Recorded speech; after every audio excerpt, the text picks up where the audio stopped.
welcome everyone to our Elevating Learning podcast this week. Today, I have a very special guest on our show. His name's David McCorkill, and he's president of McCorkill Consulting Group in Calgary, Canada. Dave is an expert in human capital and leadership development. Today, he'll be sharing his insights with us on employee retention and how organizations can effectively address this in a meaningful way. I think it's going to be an exciting topic. On a personal note, Dave is much more than a colleague in talent development. He's rather like a brother to me. We were neighbors growing up outside of Montreal. We both went to McGill University together, and we were groomsmen in each other's wedding well over 30 years ago. We have known each other for almost 60 years, and that's a long time. But it's been a great ride, and I'm absolutely delighted to have Dave to our podcast today.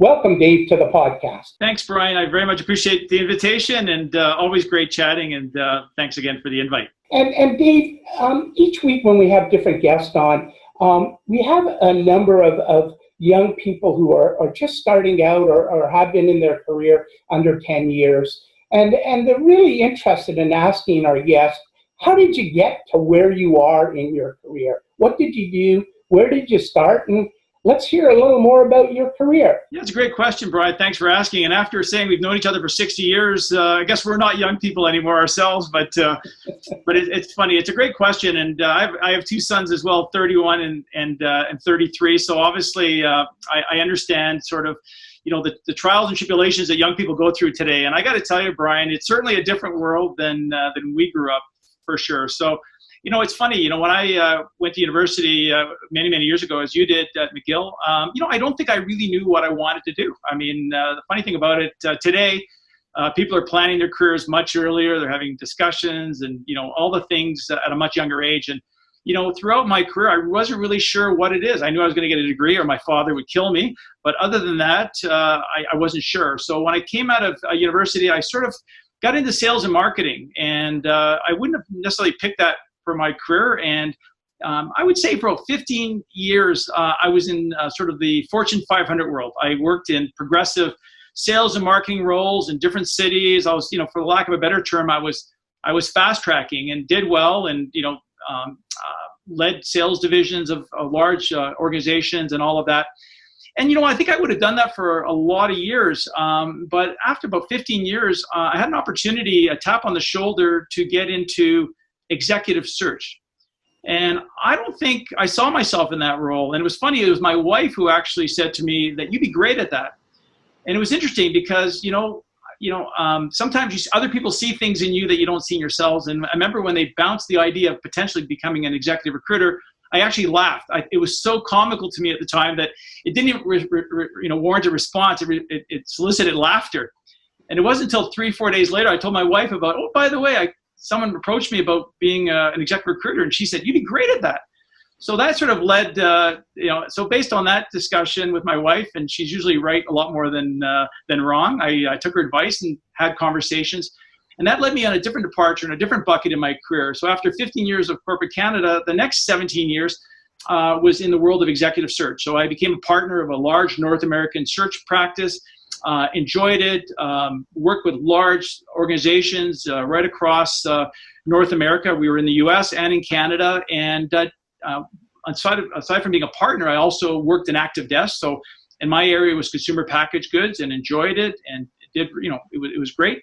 But what's funny, Brian, I was telling candidates for years and years about success factors. And I would say to them, at certain points in your life and career, you've got to sort of step forward and choose to be a little scared versus a little bored. And I'd said that like a broken record year after year, talking to all these young people and people in their careers looking for advice. And then I realized one day looking in the mirror that I was that guy. I was becoming bored. And not that it wasn't a great profession, and I'm still very much connected with my former colleagues and partners. But I realized it was time for a change. So to the chagrin of my colleagues and my banker, I decided to sort of sell my partnership and move in a different direction. And when I left, I got to be honest with you, people thought I knew specifically what I was going to go into. I must have something else lined up because no sane person is going to leave a great lucrative position that I had for so many years and step into the unknown. But that is the absolute truth. I had no idea what I was going to do next. I had an idea that I wanted to sort of get into human capital consulting. And lo and behold, I had an opportunity that came out of left field. It was like the Godfather movie. They made me an offer I couldn't refuse, but it was one of the world's largest outplacement firms that wanted me to be their regional vice president. So for those that aren't familiar with outplacement, it's for as organizations are doing significant downsizing, they engage firms like the firm that I work for to work with their organization on the day of termination. And so I ran the region, had 100 people on my team. And, I got to tell you, I never saw that one coming either. And I think the lesson learned in all of that was sometimes, life happens and things happen when you're not looking for them, but you have to be open to the possibility.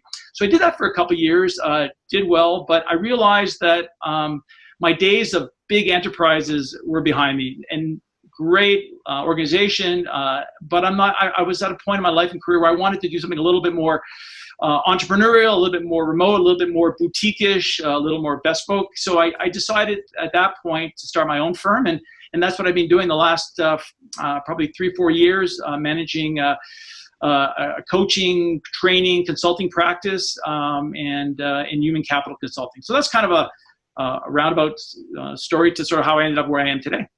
Very interesting. And Dave, when you made the switch from executive recruiting into the consulting area, I would imagine you had just a ton of experience that you could fall back on. I like to call those things like mental models, that you've developed these experiences over the years, and when you're working with your customers, you could relate to those experiences and kind of put them into context with relation to what the challenges are that your clients are facing. And tell me, Dave, is it more individually focused, your consulting work today, or is it more with organizations and multiple different C-level people? How does that look?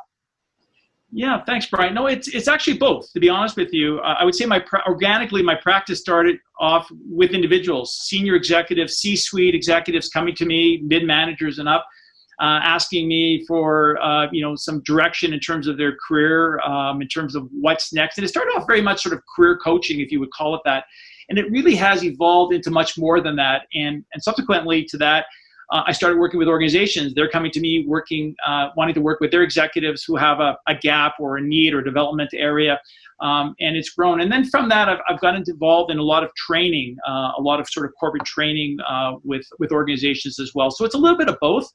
But I would say my approach is a little bit different. And you made a really interesting point about all the years of experience. And that really has been my approach. And it seems to be for a lot of organizations something that is maybe lacking. And that is sort of tried and true real world applications. I mean, there's a lot of people doing what I do, and there's a lot of excellent ones out there for sure, and a lot of great organizations. But, a lot of the things that I bring are real life applications. When I sit down with a company or I sit down with an individual, I say, if you can't walk out of this meeting or this room or this training or coaching or consulting with real tools that you can use and apply in everyday life, if we come out of here and you go, that was interesting, but I don't have a clue what you were talking about, that's not me. And I think that's really resonated with a lot of individuals, executives, organizations, that we provide solutions that are real world, that are applicable, that are logical, and quite frankly that they can understand and they can implement in a very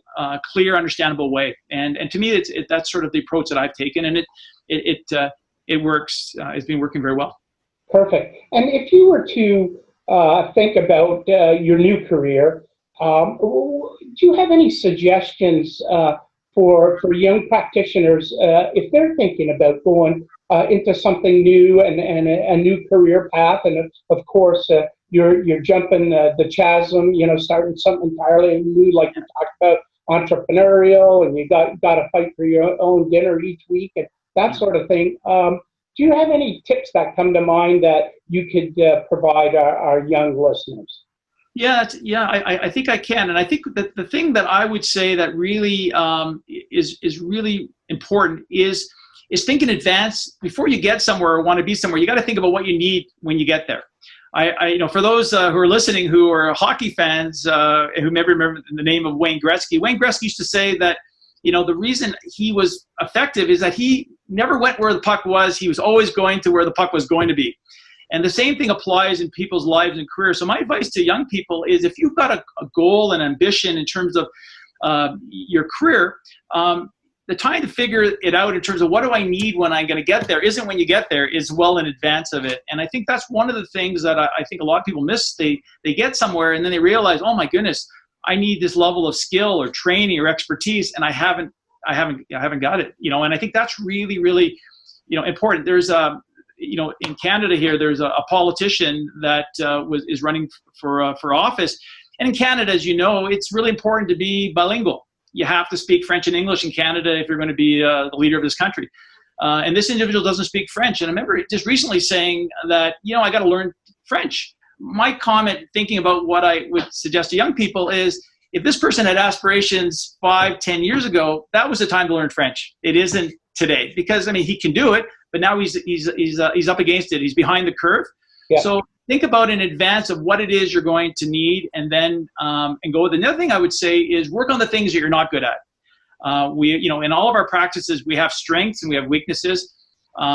It's funny. I went with a friend of mine who's a scratch golfer recently, about last year, and we get on the practice range, and I get out my best club, my favorite club, and I just hit it nonstop. And this fella is, on the worst day he's ever lived, he's a better golfer than me. And he kind of watched me doing this. And at the end of it, he never said a word. He said, so I got a question for you. Why did you only hit your 3-wood? I said, because I like it. I feel good. I hit it really well. He goes, but that's your best club. I go, yeah. He goes, why? What's your worst club? I go, oh, it's my 3-iron. He goes, why wouldn't you be using your 3-iron? Why would you be practicing your 3-iron? And if you think about it from our career perspective, the reason we tend to gravitate towards the things that we really like doing, because we're good at it. And in terms of building your career and setting yourself up for success, you got to work on your 3-iron. You got to work on those things in your own arsenal of skills and experiences and abilities that maybe aren't your strongest. And it's hard, and it's uphill into the wind sometimes. But if you're going to be successful, you got to focus, even though it doesn't make you feel good sometimes, knowing that you've got to struggle in certain areas. But I think that's the key, to have a rounded approach. Yeah, no, I agree. The other thing, we've had a few prior guests on our podcast, and one of the topic areas we spoke about was reskilling. That's a big topical area these days, because highly driven by technology advances and the need for workers to be able to incorporate technology skills into what they do. Really be able to define problems well, synthesize information, analyze it, and then make right decisions that affect the outcome of their work, their companies, and that sort of thing. So reskilling, becoming better, and so that really leads me into thinking about this whole concept of lifelong learning. Here we are, a bit of old dogs in the park now, and we're constantly having to look ourselves at upskilling our capabilities. An example, like in our office, our group is installing and implementing a whole new CRM platform. And to me, going to something new, that as opposed to something I've used for the last 10 years is a learning activity, and I need to put a lot of thought and effort into it. And what would you say to younger people again, what you've learned through your career and, where they're at today? Do you have any thoughts around that, or advice or tips about, acquiring new information that's just coming like a waterfall over our heads these days? No, it's a great point, Brian. And I think the whole issue of continuous learning, lifelong learning, it should be something that people do, not because it makes sense or it's good for my career, but that whole level of intellectual curiosity. When I look at people that have, that of all ages that have had success, however you define success in their lives and careers, they've never sat on their laurels that I got this figured. I know what I need to know. They're always curious. They're always asking the question of how can we do it better, and what do I need? So I think that's absolutely true. And you always have to sort of think ahead, as best we can. I mean, we don't have crystal balls, and futurists, they make a living trying to figure out what the world's going to look like. But it's I use this example all the time. If you love renting, you owned a video store, and I love renting videos. And you had your head down, and you just kept doing what you're doing. Where are you today? You're not renting videos, I can tell you that. And so that's an example of what the world is changing, and it's changing quickly. So I think that whole aspect of awareness, awareness of self-awareness, but also awareness in terms of what's happening and what are the trends. But it all stems from a place of being curious, wanting to learn, and it's funny. It's sometimes people earlier in their career, you would think, people younger in terms of their tenure in career would be by nature more curious and want to learn, and people by definition are a little bit more seasoned, they're more experienced, would be the other way. They're more set in their ways. But I can tell you, Brian, over my years of doing what I've done, I find sometimes it's the opposite. There's people that are early in their career, but they don't necessarily pursue additional learning or what the world looks like. They sort of live in the moment. And I've seen people that are, they've had great success, but they're continuing to reinvent themselves and understanding what the world's going to look like down the road, and trying to meet the new world. And so it's more than anything else, it's a way of thinking. It's a way of approaching your life and your business. And I think it's critical. And if you're not doing that, you're going to be left behind. Yeah, no, that's so true, Dave.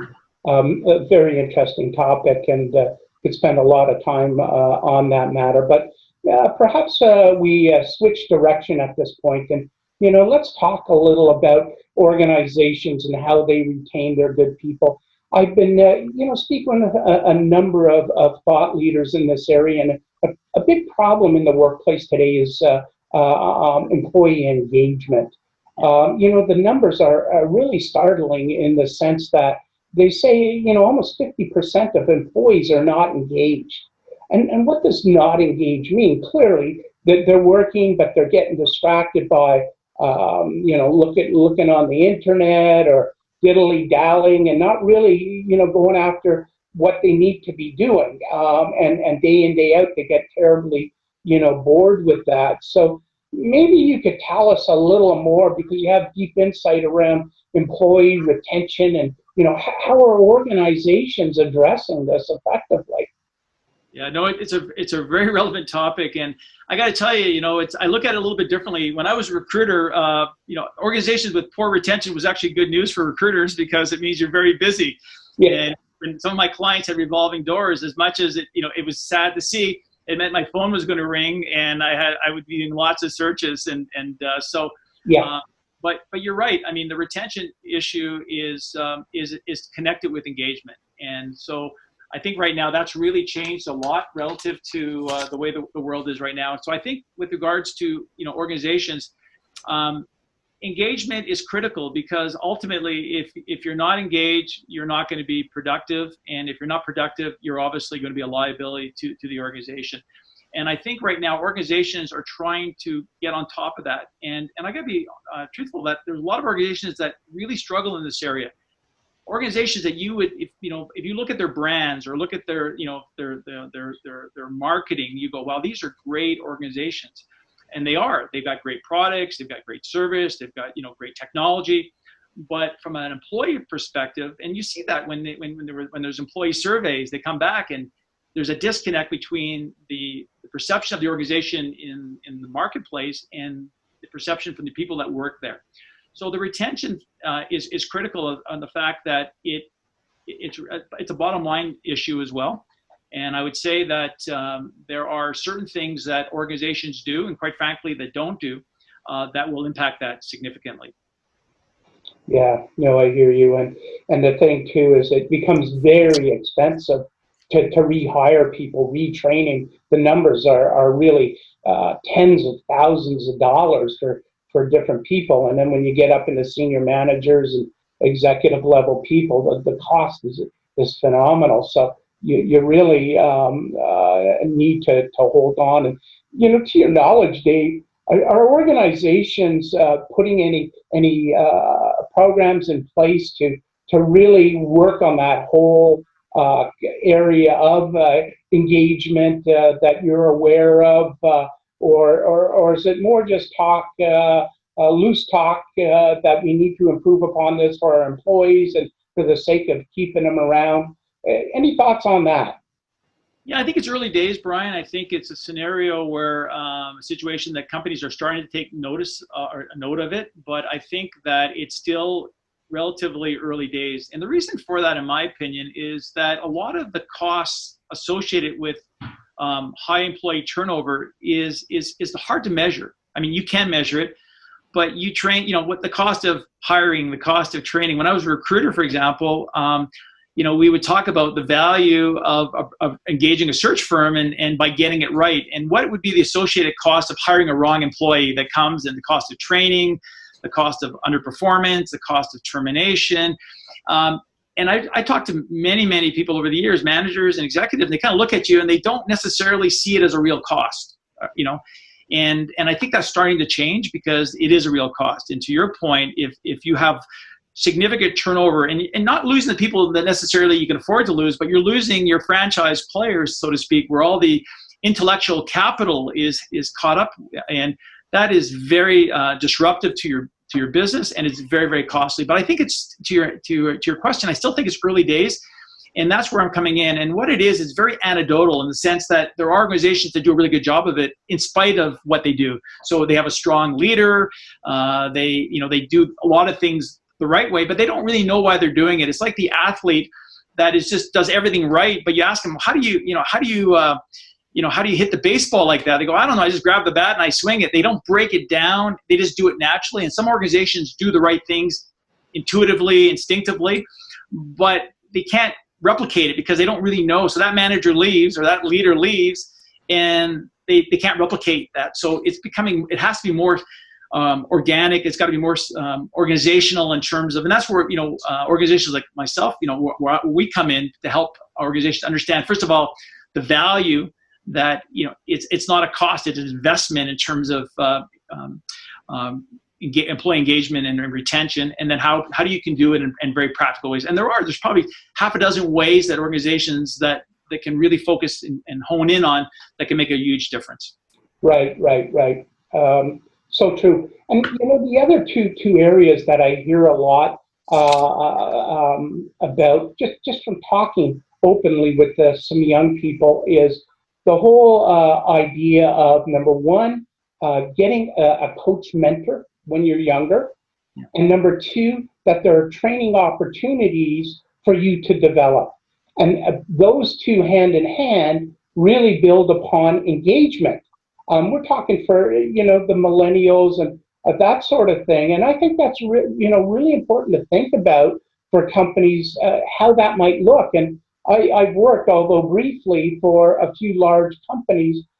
Generally, that was poorly done. There was no opportunity for a mentor and coach. You needed to go find one yourself, and that's tricky. And when you find one, they don't know what to do. Well, how do I mentor you? What is that about? And how do I coach it? Should I just tell you my experiences, or do I give you guidance how you get stretch assignments? And, here, go off. I recommend this training.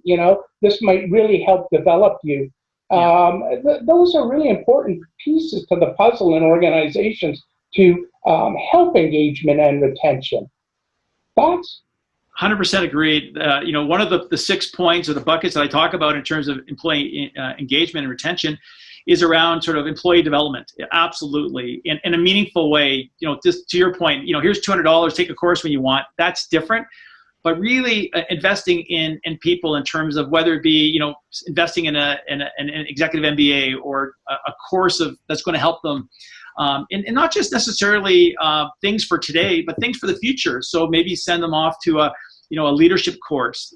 Maybe they're not in a leadership role today, but saying, we see that in the future, you're going to be a potential leader in this organization. We've got big plans for you if you keep doing what you're doing. So to invest in them, those sort of things say a lot to an individual. It's basically putting your money where your mouth is, so to speak, saying, we're going to invest in you. Those things mean a lot to individuals because it's practical, it's tangible, and they believe in what I'm doing. And that cannot be understated. People pick up on that, and a lot of organizations do it, but they do it at the most senior levels. A lot of my clients, for example, and that's kind of where my focus is, obviously more mid-managers to senior executives. But I'm not sure a lot of organizations do the same sorts of mentoring and people like myself, who's an executive coach, at a more junior level. And quite honestly, there's a need for that because in many cases, they're the people that are able, that need it the most, or who are going to be the future of the organization. I became a national sales manager of a Fortune 500 company when I was 29 years old, and I had 100 people reporting to me. And it's scary when I look back, Brian, how little I knew, and it's almost embarrassing to think how little I knew running this organization, the sales division. But I got to tell you, back in those days, a lot of those sort of things were systemic. They were in the organizations. There was more of a focus on those sort of things, which seems kind of strange because you think as we progress and we move forward, that would be more in place. But what's happened is the longevity in careers isn't the same as it was a generation ago. So people started with a company, and organizations didn't mind investing in them internally and having training departments internally. And don't get me wrong, companies still have that. But nowadays, people tend to stay in an organization for half a dozen years and they move on to somewhere else. So there isn't that continuity that once existed. So I think that's a real miss for a lot of organizations, because I think they would like to do the right thing. They'd like to develop people, but they don't have the resources internally to do it. And they're not really sure about how to proceed, but it is critical for engagement and retention. I 100% agree with that. Yeah, no, absolutely. So as we near the end of our podcast here today, Dave, let me put you on the dance floor with one question here as we begin to end this. If you were about to share any small pearls of wisdom that you've garnered over the many years in your career that you would like to share with some of our listeners today, what might that be? Well, do we have 3 hours, Brian? Because I could. It's very relevant, and as we look back, it's funny, the things that we go through in our lives, and we look back and we have a little bit of self-reflection. But one of the things that I would say that's really important is don't be afraid to fail. And the reality is we're all going to fail. We're all going to find out things along the way that we did well and not so well. And at the time, it feels hard when when you're not successful, or you tackle something that, hey, I realize that that's not my cup of tea. But that's how we grow, and that's how we find out who we are and what we're about. So at the end of the day, there's no shame in the old cliche. It's not about failing; it's about not trying. But there's a lot of truth to that. And a little funny story, when I was offered the opportunity to be the national sales manager at 29, and I was a regional manager, but I was a young regional manager, and I was the youngest guy on the team. I sat across from the president or the executive VP of the company. He came out and he said, "Dave, I have a question for you." And I said, "Sure." He goes, "If we were to offer you this position and you would move to Toronto, would you want this job? Do you think you could do it?" And Brian, I got to tell you, I looked this gentleman in the face and I said, 100%, I am your guy. I'm ready, I'm able. And he said, "Well, great. Well, congrats. We're going to do this." I got home and I went to my wife and I go, "What have I done?" Literally I was having because the truth of the matter is I had some doubts. I mean, I'd never done it before. I was 29 years old. The person I was replacing was in their mid-50s. He'd forgotten more about the job probably than I'm going to know. But the point I'm saying about trying is that it would be easy for me to say, I'm not ready. And don't get me wrong, there are times when you're not ready. But I knew I was ready, but it was going to be a stretch. And I wasn't going to be the perfect national sales manager. And today, if I did it today, I'd be a very different national sales manager. But they saw something in me that maybe I didn't even see in myself. So I think the ability to try and don't be afraid to fail is critical. And the other thing I would say is take time to understand yourself. We talk a lot today about self-awareness, and a lot of people don't have it. And I would say for young people, really take stock of who you are and who you're becoming and what you enjoy doing and where your passions are and what you want to do and what you're good at. If you're struggling in grade 8 math and your ambition is to be a NASA astronaut, some self-awareness would say, maybe that's not going to be my career path. And sometimes I think for young people, it's a scenario where you need to understand where my passions and my skills and my talents and my aptitudes, where they intersect. That's a great place to be. And I got to tell you, Brian, we live in a world today to some extent, and I know this sounds a little bit sort of, counter cultural, but we tell people today that you can do anything that you want to do under 2 conditions. If you want it bad enough and you work hard enough, and that's not always accurate. If you're 5'5" and you're not particularly athletic, you're not playing in the NBA. You're not. And if my goal is I want to play for the Boston Celtics, you're not, so my point is you can still love basketball and you can still play at the highest level you want to play and enjoy it. But if your goal is to be, an NBA star, it may not happen. So self-awareness is really, really important for people to understand what am I good at and what do I enjoy doing? And that takes some time and self-reflection. But I would say for young people, it's okay not to be great at everything. It's okay not to love everything, but understand about who you are and what you want to do and what your skills are and go from there. Yeah, absolutely. Very insightful and very personal. I think it's so true what you're saying here, and self-awareness is so very important, and people need to take the time to reflect and more important, what do they enjoy? What do they enjoy doing as a career? What makes them feel good? I mean, when you spend all this amount of time working, you gotta have a certain love for the job and enjoy what you're doing, and growing personally. So I think that's very true. That brings us to the end of our podcast today. I'd like to thank Dave so much for joining us. I think your insights were most valuable, and I'm hopeful that our viewers will share this with their colleagues, and please listen in again to hear, elevated learning. And thanks so much for joining us today.